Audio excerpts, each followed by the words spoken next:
The Virginia Cable Telecommunications Association and your local cable provider presents Cable Reports.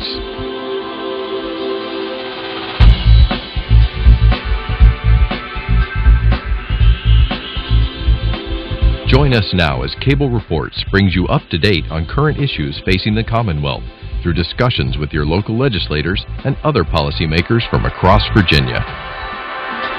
Welcome from the General Assembly in the City of Richmond. I'm Woody Evans for Cable Reports and Comcast. And a very warm welcome to our guest today, Delegate Joe Morrissey, representing the 74th District. How are you, sir? I'm doing great, Woody. Thanks for inviting me down again. Well, Joe, there's been a lot of controversy that you have created over the past few days on the House floor, brandishing an AK-47. What's going on with that? You're referring to last week on the floor of the House of Delegates, after clearing it, of course, with Capitol Police in the Speaker's office. I showed the members what an AK-47 is, because I introduced legislation to ban an AK-47 and those 50-100 capacity magazines. And a lot of people don't realize what it looked like. I showed them. And what people did not realize, even on the other side, many, is that in most every county and city in the Commonwealth, you can walk down the middle of Main Street in Petersburg, Virginia, carrying a loaded AK-47 assault rifle. And even though a law prohibits you from carrying a loaded weapon into a school, in every one of those cities and counties in the Commonwealth, save just a few, you can walk in front of an elementary school, a middle school, a high school, as long as you're on that street carrying a loaded weapon, a loaded assault rifle, and it's ridiculous. And so I showed him what it was, and I think I got my point across. You certainly did. Well, let's turn to transportation, because that's one of the governor's signature initiatives this short session, and of course he has proposed, among other things, doing away with the 17.5 gas tax. And the first question I want to ask you, assuming it passes, will my per gallon costs go down by 17.5 cents? Great question, Woody, and the answer is no. That's at first blush, people think, okay, I'm going to remove the 17.6 cents, okay, in state gas tax. The federal tax remains. Therefore, I will see an automatic pump decrease.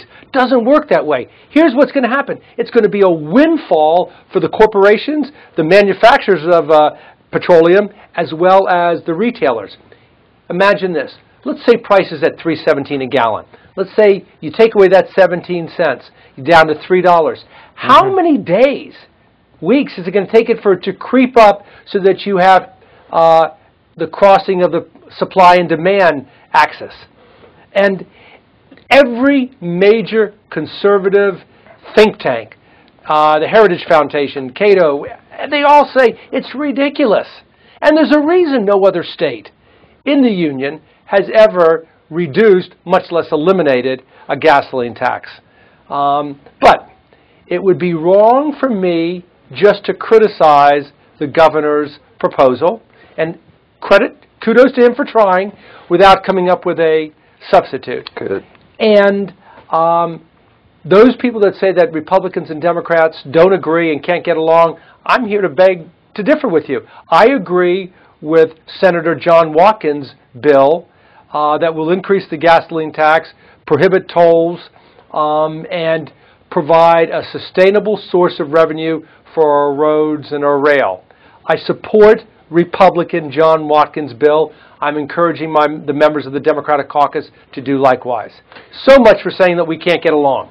Now, we often hear about the huge traffic problems in Northern Virginia and Hampton Roads, but there are significant traffic issues in the area you represent as well, are there not? There are some, but you know, Woody, I grew up in Northern Virginia. I understand what it means to spend an hour and a half to 2 hours each way, each day in traffic. I mean, some people spend 4 hours a day in traffic. I mean, that's 20 hours a week, 1,000 hours a year in traffic. What a waste of productivity. So yeah, we have to do something, but so far our governors, they've tried, but the legislature won't agree. We've got to do something. We are at the top echelon of our borrowing capacity. We can't borrow anymore. The governor has borrowed up to the hilt, and we've got to spend the next 20 years paying it back. We're taking all of our money for new construction and putting it back into maintenance. There's no money right now for new construction. Zero. We have to do something, and the gasoline tax is a user fee, okay? And you use it, you pay for it. And that's why I support Watkins' bill. Let me tell you, make a prediction, Woody, where we're going.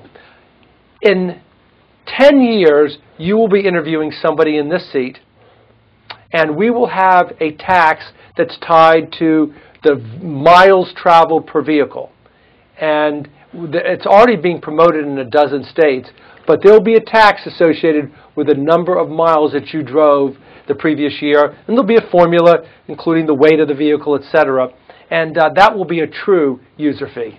Well, why is transportation and new construction so important for the Commonwealth? Well, we need to move our goods from the peninsula, Tidewater area, to other parts of the state and to our sister states. We got to move it. Unlike Europe and Australia, which rely on trains all the time, we don't do that. We don't even use our trains very much for passenger traffic.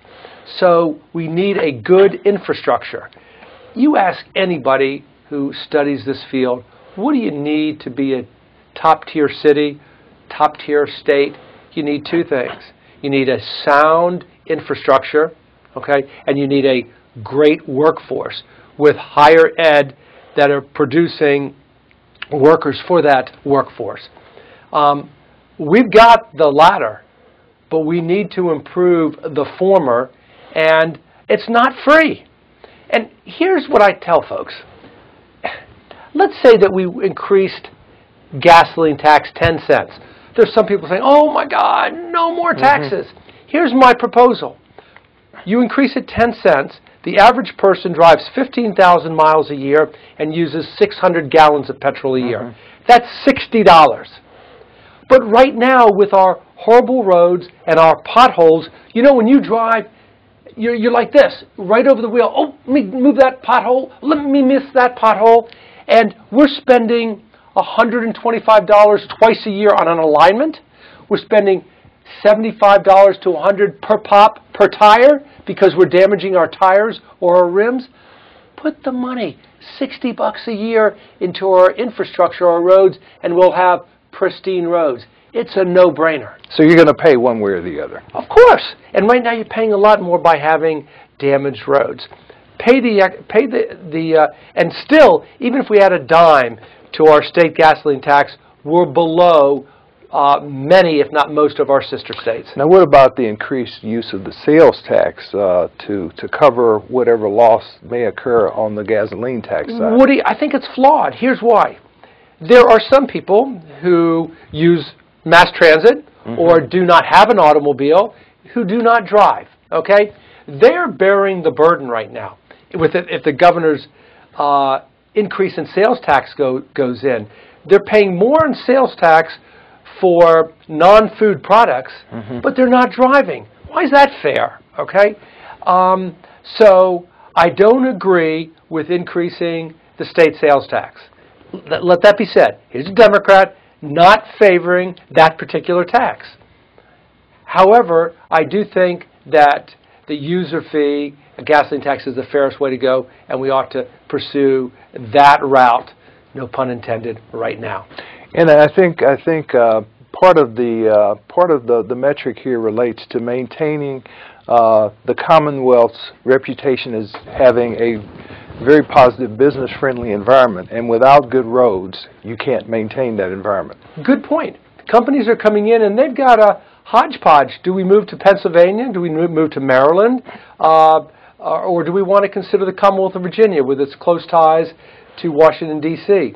If we can show that we don't have gridlock, we have well-paved roads, that we've got a passenger rail system that works and can move their employees back and forth, that's a feather in our cap. And they're going, Virginia's got a top-tier transportation infrastructure. Let's go to the Commonwealth of Virginia. That's what we want. And you've also been a leader in environmental matters, but what about this $100 fee on people who have vehicles that use alternative fuels? I didn't quite get that. You know, the governor proposed a $100 fee on vehicles that are trying to be environmentally sound. Let's follow the logic. Let's follow the logic. We want people to reduce their carbon footprint. We want to use cars that get greater MPG. We want to promote those vehicles that have alternative fuel sources. But we're going to tax them if they do that? That's inconsistent and contrary to incentivizing people to do the right thing. Okay? It's like saying, you know what? I want you to buy a car that gets 55 miles a gallon. I want you to spend that extra difference because it's good for the environment. We lower our dependency on foreign oil. You go out and do that. Oh, by the way, if you do that, we're going to tax you. Come on, where's the common sense in that? And people ask me that all the time. Now, I know you've also pursued other environmental initiatives. You're very persistent. I think you still have your plastic bag legislation. Oh, no, they killed that already. They killed that already? Oh, yeah. I mean, what a horrible piece of legislation that I introduced. Notwithstanding that many of my Republican friends in the administration secretly told me we like that. I mean, the bill said we're going to reduce our plastic bag consumption. Okay? We put 2 billion bags, that's a B, Woody, into our Virginia landfills each year. And it takes 50, 60 years for that plastic to decompose. And even then, it only decomposes into particles. Well, look what they've done, not only in Europe and in Australia, but in 26 other states, over 182 cities, counties throughout the United States. They are reducing significantly the usage of plastic bags and paper, and they're using reusables. People come into the store in Montgomery County, Maryland, and Washington, D.C. They bring in their cloth bags and sometimes a kind of like a refrigerator bag. They don't use paper. They don't use plastic. That was what I was trying to do. What a horrible idea. Let's get on board like all those other environmentally sound states and counties in the country. But you know what will happen? Next year, a Republican will come up with a bill, identical bill, and then they'll introduce that, and it'll get more traction. That's okay. That's fine. But you know, it's like my cigarette bill. I just want to see a clean, pristine Virginia. I want to see our lakes and our tributaries and our iconic Chesapeake Bay clean and pure, which reminds me of my no buts bill. Yes. You know? Yes. Listen, I had one of the governor's secretariats tell me personally, I'd like that no buts bill, Joe. I wish you could get it through committee. The bill simply made it a specific offense to flick a cigarette butt or dump your ashtray out the window. Woody, I can't stand it. I'm driving down and I see somebody flick a cigarette out the window or go up to an intersection and they take their whole ashtray and dump it out. I think it's disgraceful. You know what I want to do? I want to go up and sweep it up into a little, dustbin and flick it back into their car.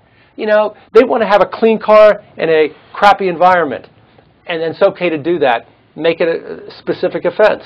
But once again, what I considered, and many others, a very sound, practical, common sense bill got killed in a Republican subcommittee. You know, I guess let's not give the Democrat credit for really what many of us think is a pretty good bill. But maybe the governor will adopt it next year. Well, speaking of the governor, another initiative of his, which would have made automatic the restoration of voting rights, met an early and ignominious demise by your colleagues in the House of Delegates. My colleagues in the House of Delegates, but my colleagues on the other side of the aisle. First of all, let me do what I always try to do, give credit where credit is due.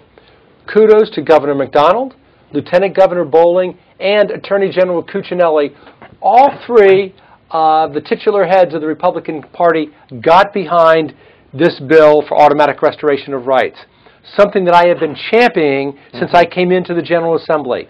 This year, all three said, you know, it's time that we do that. Somebody commits a crime, they pay their penalty, they serve their time, they ought to have their civil rights restored because it incentivizes them to be good citizens, to get jobs, to be productive, to be engaged in the civics of their community. But what happened? Even though the governor made it a central component of his State of the Commonwealth speech, even though the Lieutenant Governor and Attorney General were behind it, the bill gets killed in a Republican subcommittee. What a horrible thing to do to restore somebody's rights. Forget about the fact that Virginia is one of only 4 states that doesn't do it. Again, I give a lot of credit to the governor for having the testosterone to stand up in the State of the Commonwealth address and say that it's high time we give people a second chance. You know, Woody, redemption is good for the soul. We all make mistakes. We all err. But to give somebody a second chance and give them the dignity back is a good thing. It was a bad thing that the Republicans didn't go along with their own governor. And this governor has been very aggressive in granting those restorations, as a matter of fact. But that's enshrined in the state constitution now. So this was in the form of a constitutional amendment. Yeah. Again, kudos to Governor McDonald. He came in 2009 and he said, you know, I am going to restore more people's rights than any other governor. He's done that. Good on him, as we say in Australia, for doing that. And that's a period. That's an end of a sentence in a paragraph. There are no buts to it. I congratulate the governor for restoring the folks' rights. But we have 450,000 Virginians who have been disenfranchised, who can't vote. And the governor has restored approximately 4,400, less than 1% of it. So we ought to do what almost every other state in the union does. Automatically restore their rights. So is this matter still on life support, however little that life support may be over on the Senate side? You know, I think the bill may still be percolating in the Senate and it will come back. But you know what's going to happen? It's going to be killed in the Republican-controlled House. I hope the governor and the lieutenant governor and the attorney general twist some arms and say, listen, do the right thing. But I'm not going to hold my breath on that point. Back to maintaining a green environment throughout the Commonwealth, especially our lakes, rivers, tributaries. There's another issue pending relating to the potential for lifting the moratorium on uranium mining. And I know there are concerns about leaching into lakes and rivers. That matter is before the General Assembly. It has been studied, but it's going to be debated. How do you think that's going to fare? Well, Woody, of course, we're talking about lifting the moratorium on mining uranium in Coles Hill. We're also talking about promulgating regulations if we do, in fact, lift the moratorium. I'd say right now that if you wanted me to make a prediction, the chances are that it would not pass the General Assembly. And here's why. There's concern even among those people that believe that nuclear energy is a good thing and that it's one of the hodgepodge of things that we need in our energy basket, which I agree with. They're concerned that the mining and specifically the tailings from uranium mining will get into our water supply. And if you get in Virginia Beach, the water that they consume, the drinking water that they consume in Virginia Beach flows from the area associated where this mining will take place. That's the danger. And the problem is this. The National Academy of Science did a really thorough study on it, and they said there are significant problems and dangers. And people on the other side who are proponents say, yeah, but we can mine safe in almost all of these situations. The problem is the one in a 100-year storm that arises, and you go, oh my gosh, who could have predicted this?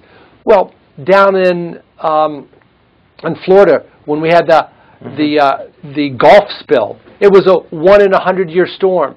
The breaches in New Orleans, 1 in 100 year storm. The destruction in this most recent storm in New York. I mean, I'm tired of hearing the expression, "Who could have predicted it? It's a 1 in 100 year storm." That's why I'm concerned about the tailings, because it's not the normal everyday doings that we can protect. It's that situation that arises where Mother Nature rears its ugly head, and in this situation, the consequences can be devastating. So, I'll listen to the debate on the House floor, but you asked me to make a prediction. I'm predicting that it's not going to have enough votes to pass. And of course, storing those tailings is always a hot issue in terms of where does it go? No one wants it in their backyard. Yeah. Well, even right now, spent fuel rods. Fuel rods, yes, are difficult. You know, we've been talking about for 30 years. Where are we going to put it? Are we going to put it in a mine in Colorado or a cave in Utah? What do we do? And you hit it. It's the NIMBYs. Not in my backyard. I don't want to do it. So, lest anybody say that I'm supporting one energy source over the other, I'm not. I think we need everything. I want to reduce our carbon footprint, but I understand petroleum, the need for petroleum, coal, natural gas, renewables like biomass, wade, tidal, solar, wind.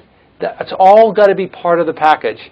And if we do that, including nuclear, and we're mining uranium elsewhere. The problem is in those other areas where they're mining it, there's not the great risk of it getting into the water supply like it is at Coles Hill. Right.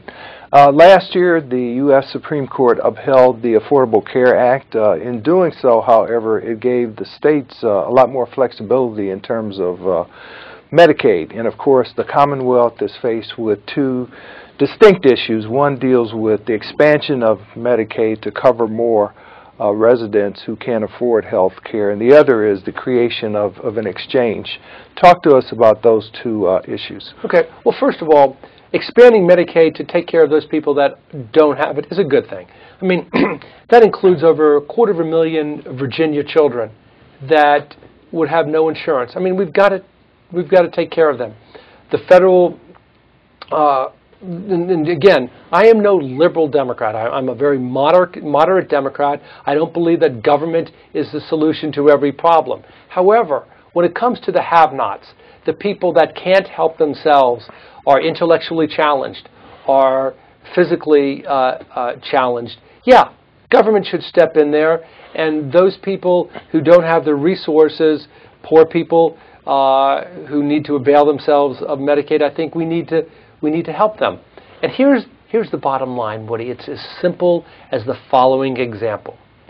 If we cut back on Medicaid, if we cut back on Medicaid reimbursements to doctors and hospitals, what happens? Fewer doctors seeing Medicaid patients. Okay? Fewer hospitals treating people that are Medicaid. What occurs then? The patient who's got a foot problem can't get $100 to go see a podiatrist, so the foot gets infected and more infected. And then he ends up going to MCV hospital, where they will treat him. It will cost $40,000 if it's actually amputated, but it's going to cost several thousand for an emergency room visit. What makes more sense? Preventive care at the front end of the problem, or an expensive treatment at the end? It makes sense to expand our Medicaid, provide preventative care for these people, and then get them off. And of course, there are tax dollars that residents of the Commonwealth pay into the federal coffers now for that program, among others. What happens to those dollars if the Commonwealth does not expand Medicaid? Right. Well, we're going to expand it, because that's, even though there's some people that like to pontificate and say, we're not going to expand Medicaid, we're not going to take those federal dollars. You're talking about billions, as much as $9 billion that would come into Virginia. B, with a boy, $1 billion. We're going to say no to that? We've already paid in with our federal tax dollars to that, so we're going to get it back for Virginians, okay? And then the key is this. The key boils down to this. People have to be accountable for their own behavior. They've got to understand the concept of wellness and taking care of themselves. You just can't keep eating fatty foods and sugary foods and not exercising and then saying, well, at the end of the day, you know, let government take care of my health problems or I'll take a little pill. It doesn't work that way. I believe in responsibility and accountability, wellness, but I also believe in helping those people that can't help themselves. That just makes perfect sense. So an ounce of prevention is worth a pound of cure, as the old saying goes. Or a couple pounds, Woody. The healthcare exchanges. Apparently, the Commonwealth has decided to allow the federal government to create and run the exchange. Seems a little odd in terms of states' rights, and I'll let you comment on that. Well, I mean, the governor said, I think the administration dropped the ball on that with the exchange. I don't think they were prepared for the Supreme Court to uphold the Patient Protection and Affordable Health Care Act, dismissively known as Obamacare. So they weren't prepared for the exchange. Now there's not the time. So our state, our administration, current administration, is saying, well, we'll let the federal government do it. Interesting concept, isn't it, Woody? That heretofore the Republican administration has said, we're Virginia, we can do things ourselves. We don't want the federal government telling us what to do. And instead of setting up or preparing our own exchange, we put it in the hands of the federal government. It's not going to be a catastrophe, but I think it would have been better if Virginia had its thumbprint on creating an exchange. We've got about a minute left, but I did want to give you an opportunity to comment on some action that was taken by your brethren over in the Senate side just yesterday. It deals with redistricting, which I thought could only occur once every 10 years. But give us your take on what happened. Yeah, I thought so too. I actually have read the state constitution, Woody, and the state constitution says that you must redistrict before the 2011, 2021, 2031, once every 10 years, not 2.5 years into the redistricting process. It's going to be challenged in court. It was a power grab among the Republicans in the Senate to grab an extra seat. That's what it boils down to. Senator Marsh was absent from the Senate yesterday, so it passed 20-19 along party lines. Sad that happened, and it's got to come back over to the House. And you can bet, Woody, that I'm going to ask the Speaker of the House, Mr. Speaker, I'm looking at the Constitution. It says we can only do redistricting in a year that ends in 1. It's now 2013. Aren't we 2 years past that? How do you avoid the state constitution, Mr. Speaker? We look forward to that debate. Thank you for being here, Delegate Joe Morrissey. Always a pleasure. Thank you for watching Cable Reports, brought to you by the Virginia Cable Telecommunications Association and Comcast. Until next time, I'm Woody Evans.